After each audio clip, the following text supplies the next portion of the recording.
So Ken, welcome to OCU Thank you, and Martha. to Wilson House. Thank you. I'm so thrilled to have this opportunity to sit down with you and introduce you to the OCU community. But I know you're in the throes of moving like right this very day. I am. I am. Thank you for taking some time and spending it with us, and look forward to some great conversation. I promise I'll take it easy on Thank you. Before you do that, though, I want to thank you for what you've done for OCU. Oh, You've been a marvelous president, and you've done an incredible job here. And I know the community is thankful of what you've done, and so am I. well, I Thank appreciate you. that. It is certainly a labor of love. I will say that. My beloved OCU. And so just know that when you take the reins, I'm going to be one of your biggest cheerleaders Well, because thank that's you. my school that we're talking about. So tell us a little bit about yourself. Born in Pittsburgh, Pennsylvania. My dad moved us to Chicago. He followed the electronics industry, aerospace industry, as I moved across the country. And I was in Chicago through the 5th grade, and then California from 6th grade all the way through high school, and went to UC Davis as an undergraduate, majored in English and political science. Got my master's degree in Sacramento, Cal State Sacramento.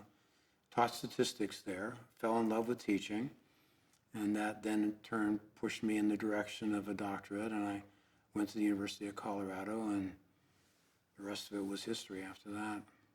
So Well, we are glad that you made your way to Oklahoma City. I am too.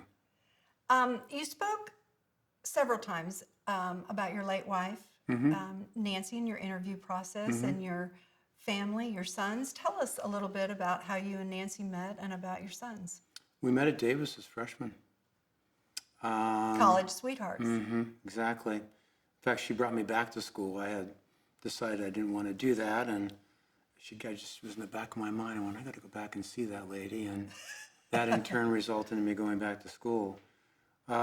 She was a painter, a quilter, a gardener, musician, 4th grade teacher. She taught grammar school the whole way, but 4th grade was her favorite by far. And we had 2 boys, of course, Paul and Brian.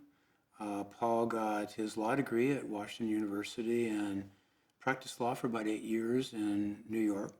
His wife, Ellie, was a professional dancer, and so that's what kept them there in New York City. And then they have the 3 grandchildren, so of course they're the most popular of my 2 boys.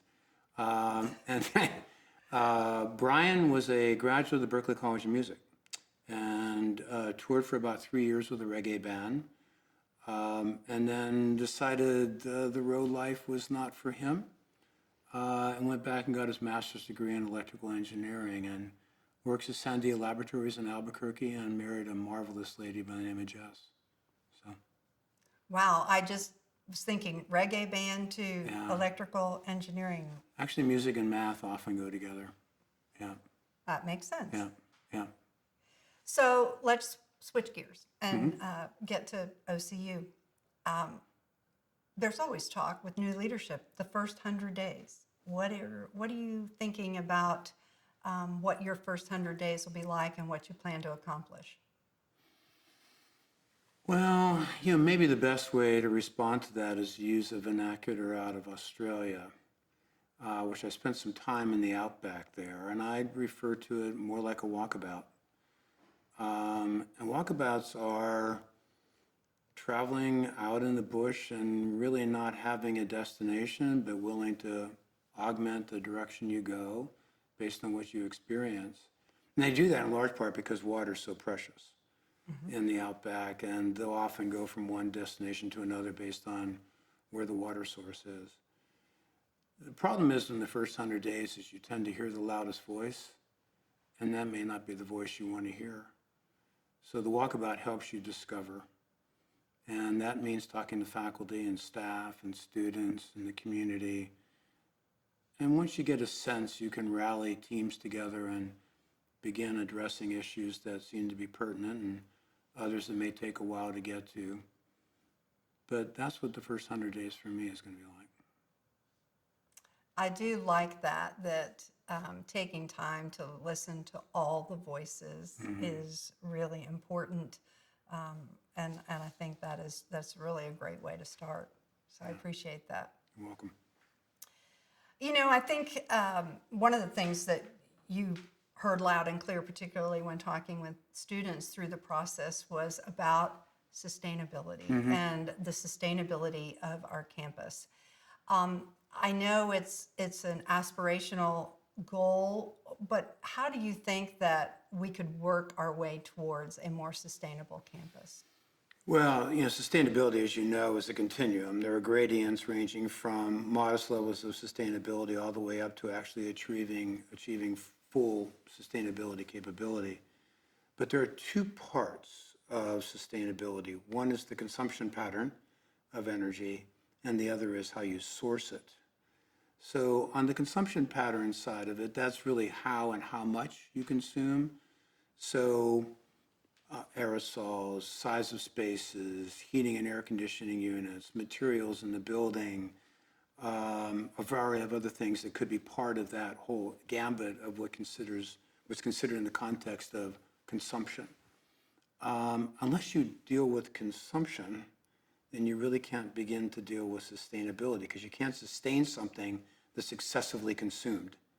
So you have to get it within modest parameters. I would argue the first step really needs to be an audit of the consumption pattern of the energy on campus and all the infrastructure that contributes to the consumption of energy. And I would put together a team that looked at that and then talked through the issues that are relevant to that consumption pattern. Then you get to sourcing. So then, can we capture water? If you capture it, it's not enough. If you want to consume it, then you have to be able to process it. Then the energy side of it, from the standpoint of solar and wind and a variety of others, are all parts of the conversation, but one without the other can't happen. You have been on meeting after meeting, met a lot of people on our campus, off our campus, our internal constituents and our external constituents. What have you found that's surprising about our OCU community? Well, it's incredibly embracing. I mean, they love this campus. They love what you've done and what the campus has done. And of course, they love their heritage. But they're ready. They're ready to see what's next. They all know that the pace of change that's taking place in higher ed is at light speed. And that in turn is making them, they're anticipating. I'm not going to say they're impatient, but they're anticipating what's next. I think they're ready to embrace what's next and what that change is going to mean, but they're waiting for us to tell them, to message to them what that's going to look like. And it's time. It's time for all of us in higher ed to a bit rethink how we've done what we've done and how we align ourselves with whatever that new reality is that we're going to be looking at going into the future. The interesting part about COVID is it's helped us discover a capacity we didn't think we had. Right. And that was the ability to use an alternative modality. How will that modality play out going forward? We'll see. It seems like, you can't pick up a publication about higher education without talk of all of this change that's happening, that's coming. What do you think are a couple of the most significant impactors or things that will influence the future of higher education? Well, part of it is the pace of change, of job change and technology and what it's doing in reinventing jobs that are in the marketplace are going to cause us all to think more about how we handle the adult learner and what that's going to mean from the standpoint of keeping them at pace with the changes that are happening in the job environment.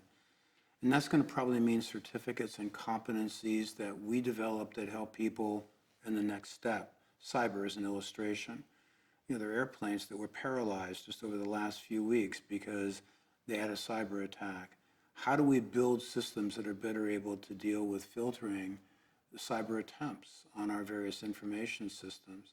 Universities that I know of have had their entire system shut down. they've had to clean all of their computers. Many of them had to throw them away and start over again. So that will be part of what the next gen is going to look like. Clearly, some aspect of using the internet and the capacity of the modality of online and how that's going to affect the adult learner is going to be important as well. I'd argue for the residential student, more experiential learning is going to be an increasingly larger part of what we do, so that by the time the student graduates from here, they've not only had the substantive curriculum and what that has meant, but they've also had the opportunity to grow in ways that are meaningful in leadership, communication skills, the vast array of other talents that people need when they enter the workforce. So you have a connection to Oklahoma. I do. Previously as the dean of the business school at OU. Yeah. Tell me how your experience with the business community here can be leveraged for this next step for OCU. Well, of course, I spent a lot of time with the business community when I was at OU, and those contacts, many of them which are not, by the way, alumni of OCU, but nonetheless are friends of mine and are interested in my success, and they're interested in the university's success, and they love this university's role in this city. And they really want this university to be as successful as it can possibly be. And they're prepared to step up and help where possible. I know in a conversation you and I had briefly, as we've gotten to know each other a little bit, you've talked about with such warmth and compassion and interest in some of the social issues around our neighborhood and in our city. Tell us how you think that OCU can be a good neighbor in our community. Well, the interesting thing about urban development, and now we're in MAPS 4, is the reality is that there's a disenfranchised element that emerges from that process. Affordability of housing and other things transform the community, and it makes it difficult for some people to access the kind of housing they had before. But the truth of the matter is that's not all of it. When you become an attractive urban environment like Oklahoma City is, that in turn attracts more people here looking for opportunity. Sometimes it doesn't work for them, and so they're displaced. So the consequences are is there's quite a substantial group of people that are homeless in and around the community. There are ways that this campus can be playing a meaningful role in helping with that. It's not a problem as much as it is an opportunity. For the people that are homeless, not all of them see their situation as necessarily undesirable. And the cautionary tale there is making judgments about how they're viewing their situation. So how we embrace this is going to be a meaningful role, I think, for this campus going forward. I love to hear that. It's always been important to me to think about our role as a neighbor, and I'm thrilled to hear that. Okay, so we've done some serious talking here, but now it's time for the lightning round. Oh, and dear. I've made, Okay. I know. I've made a couple of notes so I won't forget these questions because this is what people really want to know. I'll bet.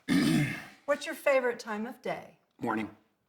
I would have guessed that just having gotten to know you. It's my most productive time of the day. It's when I don't have the distractions the day presents. Yeah.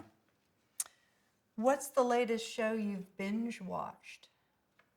Oh, I know you're a big TV watcher. Come on. Frankie and Grace.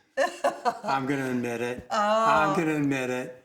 Yeah, I just thought it was hilarious. That is a great guilty pleasure. Oh, Absolutely. Dear. Oh, yeah. 3 words that describe moving back to Oklahoma. It's exciting. It's welcoming. And it's going to be challenging. You've done it a lot in our talk just now, but what makes you smile the most? Grandchildren. Oh my goodness. Yeah. I have twin 4-year-olds and a 7-year-old, and they're just like, they're fun. Well, I was going to ask you more about how it's been. Have you been Zooming or FaceTiming during the pandemic? Absolutely. Yeah. Oh, yeah. Okay. Yeah, it's been fun. What is something you cannot do? I had this aspiration of being a professional basketball player at one point in time in my high school career. But the failure to have vertical leaping ability was a big killer. Yeah. That's kind of a non-starter Yeah, I in killed the you right NBA. there. Right, Yeah, right. yeah. Okay, next questions are going to call upon your inner OCU performing Okay. artistry. Okay. What's your favorite Broadway musical? Phantom of the Opera. What album from college did you listen to the most? Oh, this is revealing. This is very revealing. Santana, Abraxas, Latin rock. I love that. Yeah. I love Santana. Do you play a musical instrument? I did. I played the piano and the bass fiddle growing up. Yeah, not so much anymore. Okay. Yeah. Now, and is it something you miss or? I actually picked the piano up again not that long ago and started to kind of tinker away at it a Yeah. bit, but it's going to take a while to rekindle that skill set. Well, Yeah. the music part of your soul will be nurtured Yeah, here yeah, at OCU. Yeah. Okay, so I'm not sure I can even name a dance move, but what is your best dance Oh, move? I can. Okay, there you go. Yeah, Nancy and I took ballroom dancing. So, yeah, the rumba. Okay, this tells me all I need to know. I don't know how to do the rumba, but it Okay. sounds really All right. fun. Okay. Yeah, okay. And who is your favorite painter?